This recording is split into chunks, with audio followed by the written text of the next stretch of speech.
Hello and welcome to the April 10th, 2025 edition of the Mr. Joe Bipolar Podcast. My name is Mr. Joe. This is my neighborhood. This is my life, but this is our podcast journey. Welcome to the Mr. Joe Bipolar Podcast.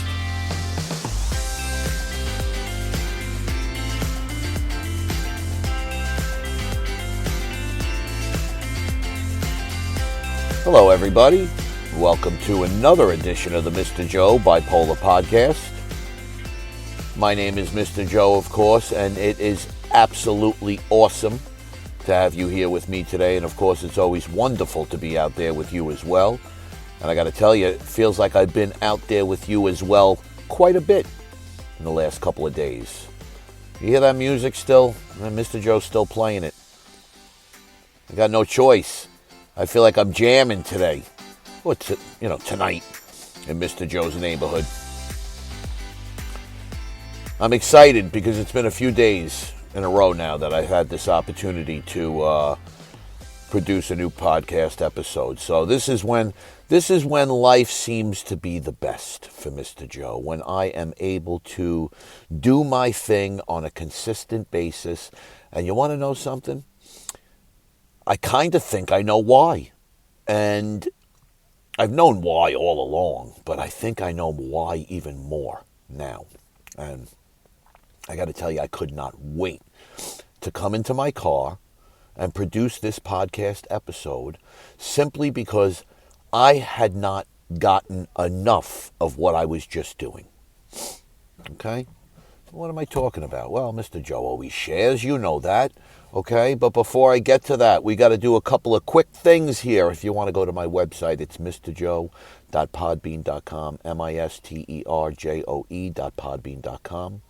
There's a donations and support button. If you'd like to donate some money to Mr. Joe's Bipolar Podcast, by all means, go for it. And if not, Mr. Joe's Bipolar Podcast will always be offered for free.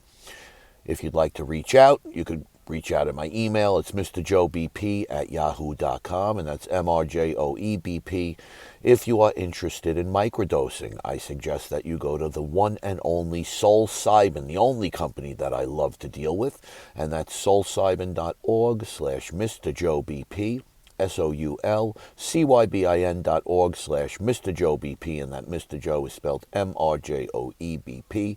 At the end, if you want to buy something, pop in the old coupon code, and it's the exact same as the web address that I gave you. It's Mr. Joe BP in all capital letters. You'll save yourself 15%. PolkaDot, it's another company, pretty good. If you want to look into some chocolate bars, some different kinds of gummies and truffles and dried mushrooms, simply visit PolkaDot. The website address is eatpolkadot. That's eatpolkadot.su/ref/1008/. So I couldn't have got through that any quicker, okay, because there is a lot to talk about right now. And you want to know why? Because I can't stop talking. Can't stop. I am at my son's soccer, and they pulled the same crap that they used to pull inside. We don't want anybody on the field. You know, in the gymnasium, we weren't allowed near them. And here, we're outdoors right now. They're playing under the lights. It's beautiful. But now, all of a sudden, they don't want the parents down on the field. So, whatever. It's fine. Not for nothing. I'm sitting in my car, and I'm able to watch them from here. So I'd rather be in my car, nice and comfy and warm. So, listen, I got the best of both worlds right now. I'm able to record, and I'm able to watch my son. And somehow, some way, I'm able to pay attention to doing both. Now, here's what I meant when I said I had a lot to talk about because I couldn't stop talking. And basically, I just left wrestling. Yeah, this is what a wonderful, fun-filled, packed day Mr. Joe has had. Go to the gym, go to work, come home, go pick Mr. Joe's son up at religion, head straight to wrestling, feed him in the car, leave wrestling early so that we can make soccer practice at a halfway decent time, and here I am. So, just now I was at wrestling practice, and just so happens that I have a new player on my farm's baseball team, and this little boy happens to wrestle with my son as well. And the dad is actually going to help me out a little bit with coaching. Real nice guy, okay? Going to be away for quite some time, but a real nice guy. And the mom is wonderful as well. And we got to talking tonight. And ironically, as you know, I just literally put out an episode on ADHD.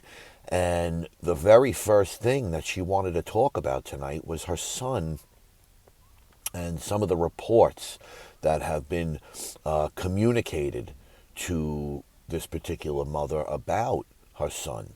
And essentially what she told me is that the teacher said that he can't sit still, he can't focus, he's not able to attend.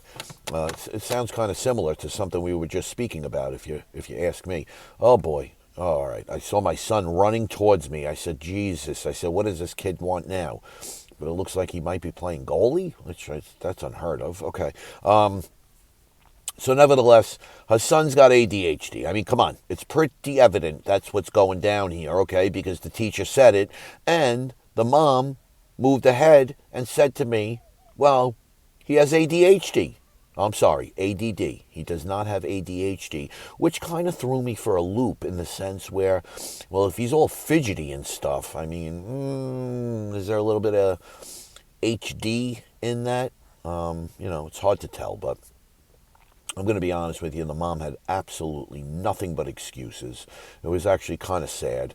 She talked to me about how the teacher was wrong and he gets all hundreds on his test, but the teacher said just because he's doing well in tests, that's not a good representation of what is going on with his particular, performance in the classroom right now. So, my son is kicking ass right now. Ooh, I should not have said that. All right. Actually, he just lost, now that I think about it. That was horrible, Mr. Joe. Why would you say something like that? Anyway, I got to get back with the program here. Actually, my son did not do too well there. That was very interesting. Nevertheless, she had every excuse in the world, okay? And by the way, I'm sorry for cursing. My goodness, Mr. Joe.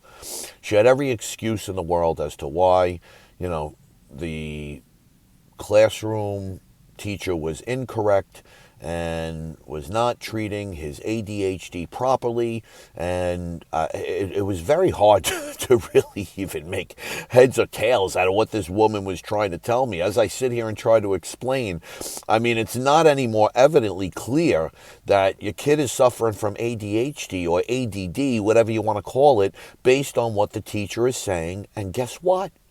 In combination with the fact that you just told me he has ADD. So, I don't know. Then Mom went to tell me that she had ADD as well. And you know what? We all know the old saying, okay? You know the apple. So, but here's where the apple gets very, very interesting, okay? Here's where I was going with this particular episode tonight. I turned to the mom, and I guess, Mr. Joe's a little manicky, as always, and I decided, I guess tonight's going to be a good night to share my mental illness. Okay, we were talking about ADHD, so I said, you know what, I'm going to inform this mom so that she doesn't seem to find it too uncomfortable that we're sharing ideas about medication and, disabilities. And by the way, she refuses to put her son on medication, but that's neither here nor there. And I almost kind of wanted to show her the benefits of medication, which is why I essentially brought up the fact that,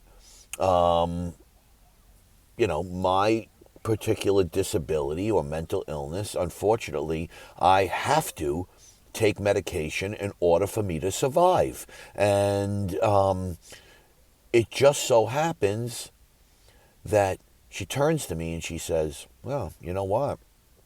She goes, you sound a lot like me. And I said, oh, really? I said, what is that supposed to mean? She goes, well, my doctor told me that I'm manic depressive. And I got to tell you, I haven't heard that term in quite some time, man. I mean, that was interesting to hear. But she went forward ahead and told me, she began to tell me that she was on Cymbalta, she was on Seroquel, she was on gabapentin, Okay, I mean, she's on now 2 out of the 3 medications that I am on, and one of them being the Cymbalta is something that I was on in the past for about 4 years. So, of course, I turned to the mom. And I said, oh, my goodness, this is what I'm on, and I'm on the same meds as you. And she turns to me and says, my doctor wanted me to try the Wellbutrin. So I follow up by saying to her, just, hey, if Cymbalta is working for you, that's awesome. However, please, please, please make sure that, if you ever decide to come off it, be very careful. Make sure that, you wean off properly. And she says, ho, ho, ho. She goes, have I got a story for you? And I said, oh, no. I said, is yours a Cymbalta story too? She goes, you have no idea. And I found it fascinating because she's still on it, so it's very possible. I didn't get into it enough with her, but it's very possible that she tried to come off it and could not and was not successful. I don't know the rest of the story. What do I know, though? What I do know is that I knew I had to leave that particular wrestling event or practice in order to get somewhere on time.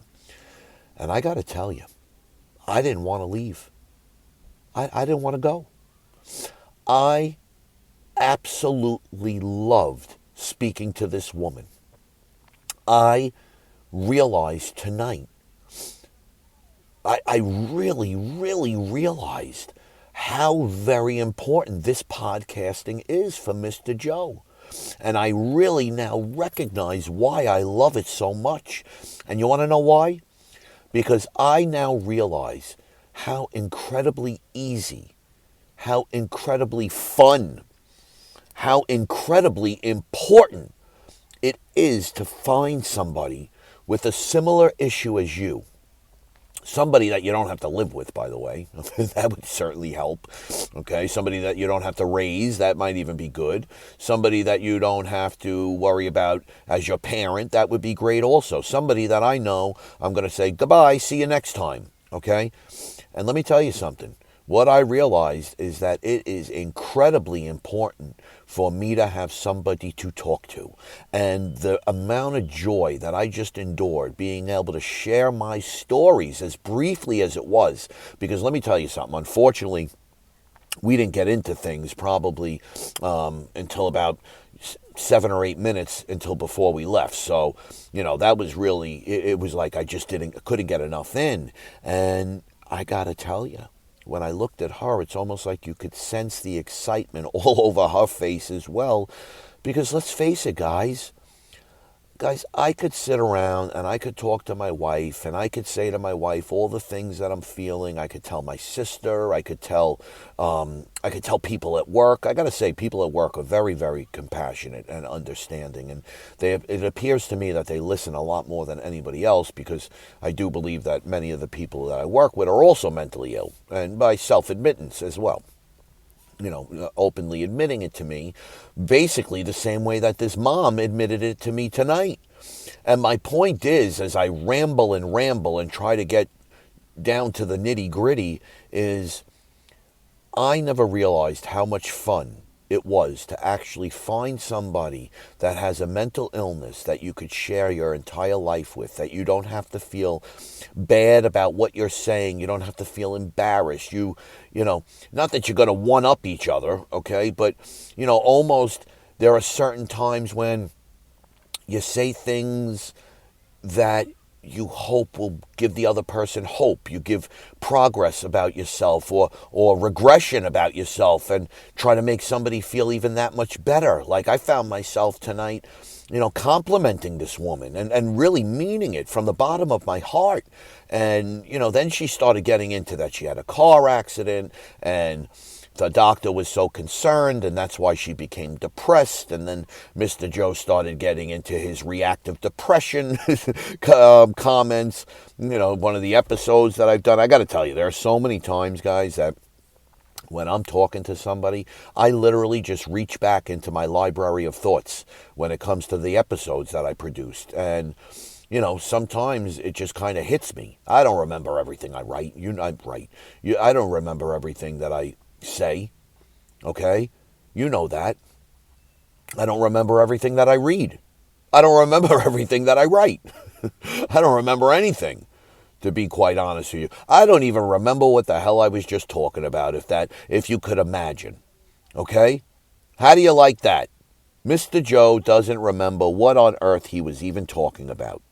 And bam, just like that, it comes right back. AKA Mr. Joe's microdosing. Okay? Well, somehow, some way, guys, Mr. Joe can reach back into that arsenal, so to speak, with my episodes, especially when it's like real time. When she started speaking about, feeling a certain way based on, or it being triggered, her feeling of depression being triggered by a car accident, I immediately started to go into one of my episodes. And, that's the beauty of this. And I think what I'm trying to get at, guys, is it really is. It's evidently clear that, I find it so important to speak about what I'm feeling. And that's why I find myself so often coming back to doing an episode, especially lately. Now that now that I'm back into the swing of things, and I know before I was saying, you could talk to people that don't share a mental illness with you, and nobody is going to get it. They're just not going to get it. We have been down this road before. We know that. We know that other people without a mental illness do not understand how we feel. It's safe to even say that, people so much don't understand that there are probably a slew of myths out there about mental illness, okay? Basically, and what are myths? Well, they're basically ideas that, people conjure up and think about our inability or our ability to deal with life. And a lot of times, guys, those of us that do not have a mental illness, why it's so difficult to talk to somebody who doesn't, some of those myths, guys, people look at mental illness like a sign of weakness. Okay, and we've been down this road before in terms of the violence. I mean, you know how many times people have expressed to me, "Oh, people with a mental illness are violent." Okay, and it's not possible to get better from a mental illness, and that is exactly what contributes to that stigma. And honestly, guys, that was really what prevents people from getting help throughout their entire life. So many times I didn't want to get help. I was told that nothing was wrong with me. Okay? There's a stigma out there. And that stigma will more or less stop a person from going out and getting the treatment that they need. And, it is not a sign of weakness or a character flaw. It's a medical illness. Okay? Just like a physical illness. And how many damn times has Mr. Joe said this? And you know what I'm doing right now? All of a sudden, I went from the importance of finding somebody with a similar mental health condition that understands what you're trying to convey and appreciates the simple fact that you are sharing your personal experience so that the two of you could come together and form one bond. That's it. Or are we delving into the simple fact that people without a mental illness trying to talk to them, well, they're a bunch of dummies when it comes to having a mental illness. I'm sorry, and I don't mean that, guys, I'm not making fun of those of you who have to live with somebody with a mental illness, okay? The ones who stuck by their partner's side, God bless you. The ones that could not stick by their partner's side any longer, I understand, okay? But the ones that are just kind of floating out there, that have absolutely no idea about a mental illness, well, that's what I mean here. Did I dip into an entire podcast episode about mental health conditions that are more or less myths that people think about us? Okay, that we're weak? No, we're not weak. It's a condition that's caused by a whole bunch of crap, guys. Genetic, biological, life experiences, drugs, the way you were raised, environmental factors. And then you got the people that, like I said before, they think we're all nuts. And yeah, we're nuts. We're all nuts, but we're not all violent. we are absolutely no more likely to be violent than anybody else in the general population. And quite honestly, we are actually more vulnerable to being the victims of violence. Okay? So there you go. There's another myth. People with mental health issues are not violent people and are not violent, dangerous people. You know, another thing I've heard people say in the past is like, hey, look at that one. He's never going to get better. That one doesn't stand a chance. You know how many times people have said that to me? I didn't stand a chance. There was no way that I could get better. Not a possibility. No way no way Mr. Joe could recover. Now, I use the word recover very loosely because, in essence, I don't think that I've recovered, but I think I've been able to manage my symptoms. And, listen, we get it. Mental illness is going to require ongoing management. But, as you can all see, those of you without a mental illness that think it's a lifelong condition with actually no light at the end of the tunnel, well, guess what? We can live a very full and productive life and a happy one.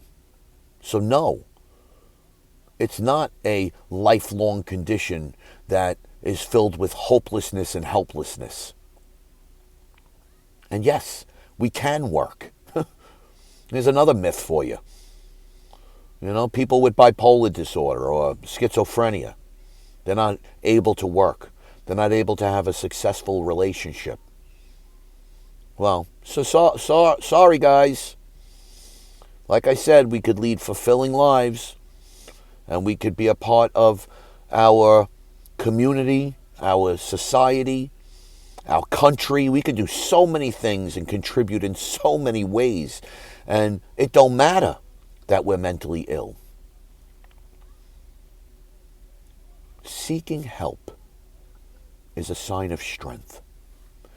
Seeking help is a sign of awareness. And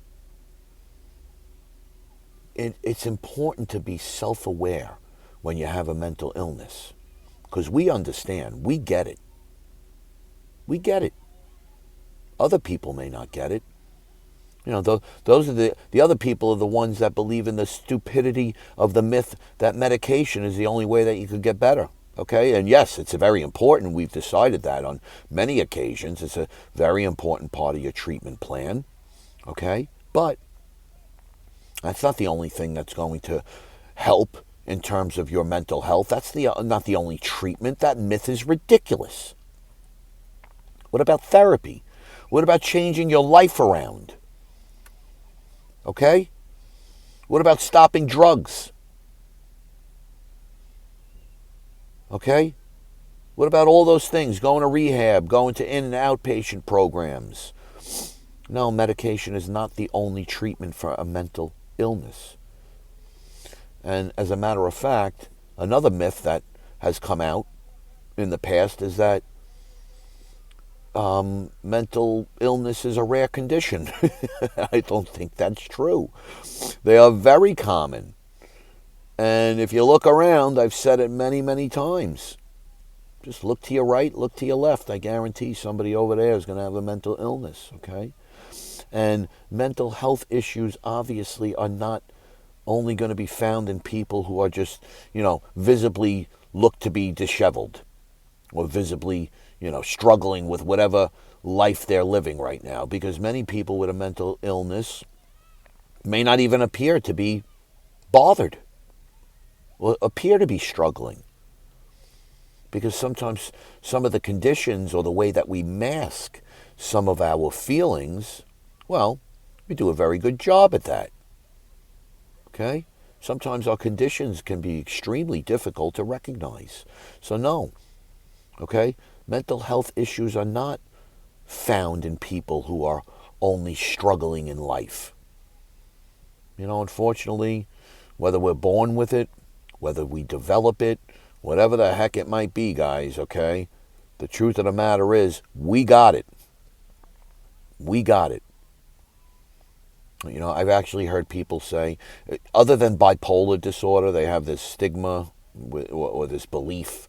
And I have to say, to some extent, it is true that, a person with bipolar disorder has has a higher intelligence, or, and listen, we've been down this road before. We know when the mania kicks in, it's a lot easier for us to figure things out. But I've heard people say that a person with a mental health condition has low intelligence. Okay, and that has, come on. We know that's not true. And there are myths out there that say that nothing can be done to protect people from developing a mental health condition. As a matter of fact, many factors can protect people from developing one. Okay, you don't have, you could strengthen your emotional skills and strengthen your social skills, and you could seek help and support early on and not wait like a wackadoo like Mr. Joe. Okay, you could develop these wonderful, supporting and loving, beautiful family relationships and have a positive school environment and healthy sleep patterns and do all of those things that you need to do to protect yourself from developing anxiety. Because the ability to overcome adversity relies on a combination of protective factors, and it's not going to be the environmental nor the individual stressors, so to speak, alone that's going to result in the mental health problem. Okay, that's not the way it works. Think about children and adolescents, okay, who do well in the face of adversity. They typically have a resistance as well as a strong, supportive family relationship. They got lots of friends and adults around them, which results in a combination of, I guess you could call them, protective factors to support your overall well-being. Okay, so there's a lot that could be done to prevent a mental health condition from worsening. So there's a lot to discuss, guys, when it comes to mental health. And what I've decided and what I've actually realized, like I said, it's evidently clear that it is a heck of a lot easier to talk to somebody who has a mental health condition rather than talk to somebody who does not, who has these common misconceptions about mental health. That's really what it comes down to, guys. I don't know. I know this. I enjoyed my conversation with this woman tonight, okay? I really did. And the only thing that threw me for a loop, guys, I got to be honest with you, is when I showed her my finger, she told me I should have said work did it. And I know she was joking, okay? But it was a silly joke anyway. And, not for nothing, for those of you who think that you can't help somebody with a mental health problem, okay, let me tell you right now, guys, friends and loved ones can make a huge difference. Guys, there's probably only about half of adults with a mental health diagnosis, all right, and less than probably a quarter of children around the United States that receive the needed treatment, the necessary treatment. So let me tell you something, man. Family and friends, they could be a very important influence to help somebody get the treatment that they need. Not everybody is going to be a wackadoo like my mother. Okay? You could help them reach out and let them know that you're available to help. You could help them access mental health services if they're willing to get some help. You could learn and share the facts about mental health, not the myths, the facts, especially if you hear something that isn't true. Those are some of the wonderful things that you can do to support people that you love with a mental illness rather than come up with these ridiculous myths in your mind that are simply not true. It's as simple as that. A lot we could do, guys. You could treat a person with respect, just as you would anybody else in life. refusing to define a person by their diagnosis or using labels such as crazy. Only Mr. Joe's allowed to say wackadoo. But that's it, guys. Treat people with respect. Treat people the way that you want to be treated. And if you can't find somebody who wants to act that way, go find somebody with a mental health issue and talk to them. All right? Because I get you. I'm going to tell you right now, they're going to understand where you're coming from. So listen, if you're doing well, I ask that you continue to work hard. If you love or you care about somebody with a mental health condition, continue to support that person the very best way that you know how. And if you are struggling right now with a mental health condition, with a drug addiction for that matter, I ask that you continue to see a doctor. Do some research. Talk to your family and friends. Listen to the Mr. Joe Bipolar Podcast. And most importantly, soldier on. Thank you so much, guys, for listening to the Mr. Joe Bipolar Podcast. I love you all. Have a great night, and I'll see you again. God, the way we're rolling, maybe tomorrow. It's going to be a fun-filled April with non-stop Mr. Joe Bipolar Podcast episodes. I love you all. Have a great night, and again, thank you for listening. Take care.